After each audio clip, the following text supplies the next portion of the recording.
शिक्षण संस्थेचा वतीने हा जो कौटुंबिक सत्कार सोहळा या ठिकाणी आयोजित करण्यात आला आहे, त्याबद्दल प्रथमतः मी संस्थेचे प्रमुख आदरणीय दशरथजी गोपसाहेब, अध्यक्ष श्रीनिवासजी कॅतम साहेब व सर्व संचालक मंडळ, शिक्षक, शिक्षिका, शिक्षकेतर कर्मचारी सगळ्यांचा मनापासून आभार मानतो की तेलंगणा आणि आंध्र या भागातून आलेल्या उद्योजकांनी तत्कालीन परिस्थिती लक्षात घेता पूर्व भागातल्या लोकांना शिक्षण मिळावं यासाठी पद्मशाली शिक्षण संस्थेची स्थापना जवळपास 113 वर्षांपूर्वी केली.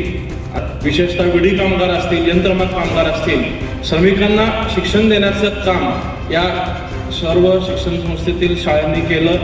यासाठी आजपर्यंत कार्यरत असलेल्या सर्व संचालक मंडळाचं, त्याचबरोबर आदरणीय गोपसाहेबांचं मी मनापासून अभिनंदन करतो. सुशीलकुमार शिंदे संपर्क कार्यालयाचं प्रमुख म्हणून काम करताना शिंदेसाहेब मंत्री असताना सुद्धा शिंदेसाहेबांच्या शिफारस पत्रावरती त्यावेळेस सोलापूरच्या काही प्रमुख शाळेत प्रवेश मिळायचा नाही. ती चीड कुठेतरी तात्यांच्या मनात निर्माण झाली की सरकार पद्धतीतून जर शाळा प्रवेश देत नसेल तर तात्यांनी निर्णय घेतला की स्वतःची शाळा घडायची. आणि त्यावेळी शिक्षण क्षेत्रात काम करणारे के भोगीशन सर असतील, डॉक्टर निर्मल कुमार फडकुले सर असतील, अनेक विचारवंतांना सोबत घेऊन त्यांनी संभाजीराव शिंदे विद्या मंदिराची निर्मिती केली की तसं शिस्त पाळतात म्हणून ह्या सगळ्या गोष्टी पुढे व्यवस्थित चालू राहतात.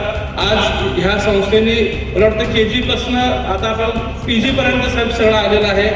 आज सोलापूरला पॉलिटेक्निकची गरज आहे, इंजिनिअरिंग कॉलेजची गरज आहे. तुम्ही पुढाकार घ्या, मी तुमच्या कुटुंबाचा सदस्य म्हणून तुमच्या सोबत असेल याची ग्वाही देतो.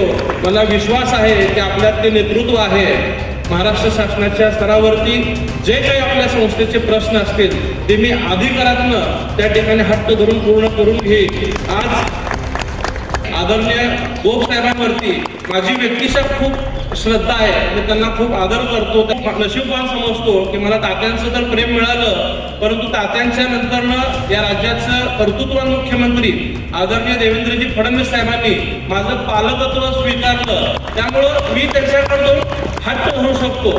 वयाने लहान असल्यामुळे बाळ हट्ट करू शकतो की साहेब ही संस्था माझी आहे. प्रत्येकाच्या मनात असेल की जुनी पेन्शन योजना लागू झाली पाहिजे आणि त्याच मी देखील माझी एक प्रामाणिक भूमिका आहे की शासनाने तुमच्याबाबतचे निर्णय घेतला पाहिजे. या निर्णयासाठी मी आमदार म्हणून तुमच्या सोबत असेल.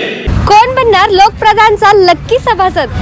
दैनिक लोकप्रधानच्या 9व्या व तसेच लोकप्रधान न्यूज चॅनलच्या 5व्या वर्धापन दिनानिमित्त आम्ही घेऊन आलो आहोत लकी सभासद योजना. सभासद बनून जिंका लाखोंची बक्षिसे. चला तर मग सहभागी होऊन सदस्य व्हा आपल्या हक्काच्या लोकप्रधान सोबत. यामध्ये तुम्हाला मिळणार पहिला बक्षीस 10 ग्रॅम सोने, दुसरे बक्षीस 2 व्हीलर मोटरसायकल आणि तिसरा बक्षीस लॅपटॉप. याची सभासद फी फक्त 100 रुपये आहे.